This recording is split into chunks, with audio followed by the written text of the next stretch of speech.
ಇನ್ನು ಇಡಿ ರೇಡ್ ಬಗ್ಗೆ ಸಿಎಂ ಮತ್ತು DCM ನಮಗೇನು ಗೊತ್ತಿಲ್ಲ ಅಂತ ಹೇಳ್ಕೊಂಡಿದ್ದಾರೆ. ನಮ್ಗೆ ಗೊತ್ತಿಲ್ಲಪ್ಪ, ಗೊತ್ತಿಲ್ಲದ ವಿಚಾರ ಹೇಗೆ ಹೇಳಲಿ, ವಿಚಾರ ತಿಳ್ಕೊಂಡು ಆನಂತರ ಮಾತನಾಡ್ತೀನಿ ಅಂತ CM ಹೇಳಿದ್ದಾರೆ.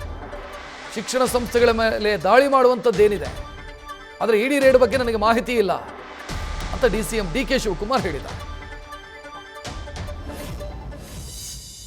ಗೊತ್ತಿಲ್ಲಪ್ಪ, ಗೊತ್ತಿಲ್ಲದೆಲ್ಲ ಹೆಂಗ್ರಿ ಕೇಳ್ತೀರಿ? ನನ್ಗೆ ಗೊತ್ತಿಲ್ಲ, ಕೇಳ್ಬಿಟ್ಟು ಹೇಳ್ತೀನಿ. ಆ ತರ ಎಜುಕೇಶನ್ ಇನ್ಸ್ಟಿಟ್ಯೂಷನ್ಸ್ ಮೇಲೆ ಮಾಡೋಂಥದ್ದು ಏನಿದೆ, ಸೊ ನನಗೆ ಸರಿಯಾಗಿ ಮಾಹಿತಿ ಇಲ್ಲ. ನಾನು ಅದನ್ನ ತಿಳ್ಕೊಂಡು ನಾನು ರಿಯಾಕ್ಟ್ ಮಾಡ್ತೀನಿ ಅದ್ರ ಬಗ್ಗೆ. ನ್ಯೂಸ್ ಫಸ್ಟ್ ನಿರ್ಭೀತಿಯಿಂದ ನಿಮ್ಮ ಪರವಾಗಿ.